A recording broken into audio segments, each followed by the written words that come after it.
नमस्कार दर्शक बंधु माने आज हेउची सेप्टेम्बर 2 तारिख मंगलवार दिन। चलतु जानिबा आजिर 10टी गुरुत्वपूर्ण खबर। खबर जानिबा पूर्वरु आम चैनल टी सब्सक्राइब करंतु और पाखरे थिबा घंटी को दबांतु जहा फल रे आपण माने आम वीडियो सर्वप्रथमे पाई परिबे। आजिर प्रथम खबर राज्य रे आरंभ हैला टोल फ्री नंबर 1929 सहर साथी। राज्य स्तरीय स्वायत्त शासन दिवस अवसर रे मुख्यमंत्री आरंभ करिसंती सहर साथी योजना।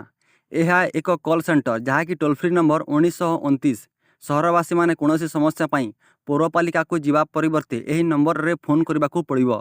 एठारे 24 घंटिया सेवा उपलब्ध हेबो। फोन पाइबा मात्रे सहर साथी माने लोकंक सेवारे हाजर होइजिबे। एही व्यवस्था सहर साथी को सशक्त और द्रुत एवं क्रियाशील सेवा सुनिश्चित करिबारे बलिष्ठ भूमिका ग्रहण करिबो। परवर्ती खबर सार संकट दूर करने को कार्यानुष्ठान 62 डीलर लाइसेंस बातिल। चाषी मानक उद्वेग को दृष्टि रे रखी सार बंटन व्यवस्था त्वरान्वित करने को राज्य सरकार पदक्षेप नहीं। कलाबाजारी और नकली सार विक्रय रोकने को विभिन्न स्थान में एनफोर्समेंट टीम चढ़ाऊ करिछि। एपर्यंत 1202 जन खुचरा व्यापारी को कारण दर्शा नोटिस जारी कराଯାଇଛି। 30टी दुकान सार विक्रय बंद कराଯାଇଛି एवं 62टी डीलर लाइसेंस बातिल कराଯାଇଛି। एपर्यंत 8,46,00,000 मेट्रिक टन विभिन्न वर्गर सार चाषी मानक बंटन कराଯାଇଛି। 2-3 दिन मध्य विभिन्न जिले में 11,692 मेट्रिक टन सार पहुँचब बोली सरकार पक्षर कहुଯାଇଛି। परवर्ती खबर यूक्रेन युद्ध पर भारत को दोष देवा भूल। भारतीय वैदेशिक मंत्री एस जयशंकर और तांकर फिनलैंड समकक्ष एलिना भालेटोनेन मध्य फोन रे आलोचना होईछि। एही समय रे जयशंकर तांकु कहिथिले रूस यूक्रेन युद्ध पर भारत को दोष न देवा उचित। बेआईन भावे एथिपाई भारत को टार्गेट करा जाउछि।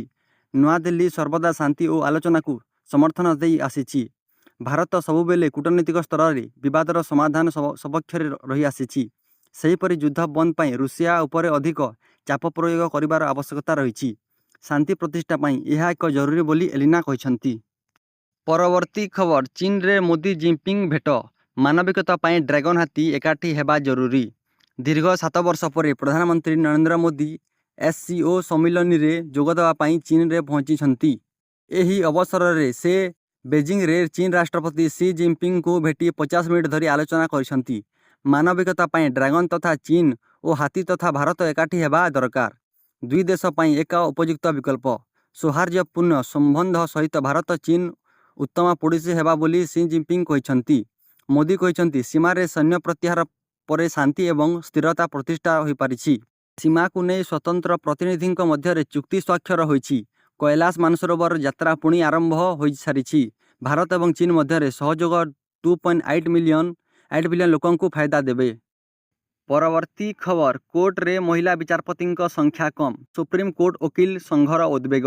देशर विभिन्न कोर्ट विशेषकर हाईकोर्ट और सुप्रीम कोर्ट रे महिला विचारपति संख्या अत्यंत कम थिबा बेले सुप्रीम कोर्ट वकील संघ एससीबीए गभीर चिंता प्रकाश करिछि।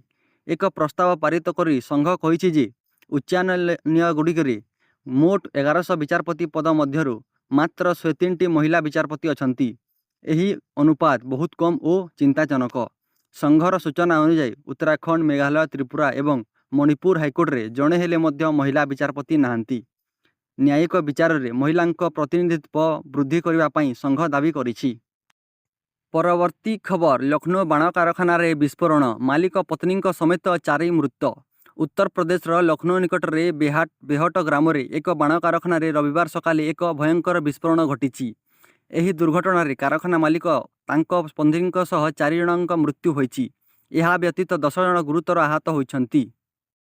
परवर्ती खबर केरल रे प्रथम थर आयस्पा सम्मिलनी। हिंदू भोटों को आकृष्ट करने को सरकार उद्यम। केरल आसंता वर्ष हेबाकु थिबा विधानसभा निर्वाचन पूर्व राज्य में वामपंथी सरकार एक बड़ पदक्षेप नहीं।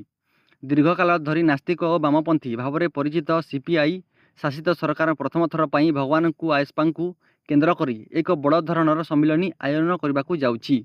मुख्यमंत्री पिनराई विजयन आसंता 20 तारिख रे सबरीमाल निकटस्थ पाम्फाटारे 3 दिनिया विश्व आयस्पा संगम उद्घाटन करिवे। परवर्ती खबर पंजाब रे बन्या विभीषिका। 1000 रु उर्ध्वर गाँ प्रभावित और 8 मृत। पंजाब 8 जिले में भीषण वर्षा जारी होईछि। एथि जो राज्य रे बन्या स्थिति सृष्टि होईछि। 1018 ଗାଁ ବନ୍ୟାରେ ପ୍ରଭାବିତ ହୋଇଛନ୍ତି। ଲଗାଣ ବର୍ଷା ଓ ବନ୍ୟା ଯୋଗୁଁ 8 ଜଣ ପ୍ରାଣ ହରାଇଛନ୍ତି। 3 ଜଣ ନିଖୋଜ ଅଛନ୍ତି। ପ୍ରଶାସନ ପକ୍ଷରୁ 11,000ରୁ ଉର୍ଦ୍ଧ୍ୱ ଲୋକଙ୍କୁ ସୁରକ୍ଷିତ ସ୍ଥାନକୁ ସ୍ଥାନାନ୍ତରିତ କରାଯାଇଛି। 60,000ରୁ ଅଧିକ ଲୋକ ହେକ୍ଟରରେ ଫସଲ ହାନି ହୋଇଛି। ପରବର୍ତ୍ତୀ ଖବର, ବିହାରରେ କଂଗ୍ରେସର 89 ଲକ୍ଷ ଅଭିଯୋଗକୁ ନାକଚ କଲେ ନିର୍ବାଚନ କମିଶନ। ବିହାରରେ ଚାଲିଥିବା ଭୋଟର ତାଲିକା ସଂଶୋଧନ ଏବଂ SIRକୁ ବନ୍ଦ କରିବାକୁ ଦାବି କରିଛି କଂଗ୍ରେସ। ଦଳର ନେତା ପୱନ ଖେରା ରବିବାର କହିଛନ୍ତି, SIR ସମୟରେ କଂଗ୍ରେସର ବୁଥ୍ ସ୍ତରୀୟ ନେତାମାନେ କମିଶନ ନିକଟରେ 89 ଲକ୍ଷ ଅଭିଯୋଗ ଦାଖଲ କରିଥିଲେ। SIRରେ ହୋଇଥିବା ଅନିୟମିତତା ଉପରେ ଏସବୁ ଅଭିଯୋଗ କରାଯାଇଥିଲା। ନିର୍ବାଚନ କମିଶନ ସମସ୍ତ ଅଭିଯୋଗକୁ ନାକଚ କରି ଦେଇଛନ୍ତି। ପରବର୍ତ୍ତୀ ଖବର, ବିହାର ନିର୍ବାଚନରେ କାହା ସହ ମେଣ୍ଟ କରିବ ନାହିଁ ମାୟାବତୀଙ୍କ BSP। ବିହାର ବିଧାନସଭା ନିର୍ବାଚନରେ ସମସ୍ତ ଆସନରେ ପ୍ରାର୍ଥୀ ଦେବେ ବହୁଜନ ସମାଜ ପାର୍ଟି ବା BSP। ଏହି ଘୋଷଣା କରିଛନ୍ତି ଦଳର ନେତା ମାୟାଦେବୀ। ସେ କହିଛନ୍ତି, BSP କାହା ସହ ମେଣ୍ଟ କରିବ ନାହିଁ। ଗତ 2 ଦିନ ମଧ୍ୟରେ ପ୍ରାୟ ସମସ୍ତ ନିର୍ବାଚନ ମଣ୍ଡଳୀରେ ପଦାଧିକାରୀମାନଙ୍କର ବୈଠକ ହୋଇଯାଇଛି। ନିଜସ୍ୱ ଶକ୍ତିରେ ନିର୍ବାଚନ ଲଢ଼ିବାକୁ କର୍ମୀମାନେ ନିଷ୍ପତ୍ତି ନେଇଛନ୍ତି। ଦଳର ପ୍ରତ୍ୟେକ ସ୍ତରରେ ପ୍ରସ୍ତୁତି ଚାଲିଛି। ପ୍ରତି ନିର୍ବାଚନ ମଣ୍ଡଳୀକୁ 3ଟି ଜୋନ୍ରେ ବିଭକ୍ତ କରିବା ରାଜନୀତି କରାଯାଇଛି। ନିର୍ବାଚନ ପରିଚାଳନାରେ ଦାୟିତ୍ୱ ଦଳର ରାଷ୍ଟ୍ରୀୟ ସଂଯୋଜତା ଓ ଭଣଜା ଆକାଶ ଆନନ୍ଦ ରାଜ୍ୟସଭା ସାଂସଦ ରାମଜୀ ଗୌତମଙ୍କୁ ଅର୍ପଣ କରିଛନ୍ତି ମାୟାବତୀ।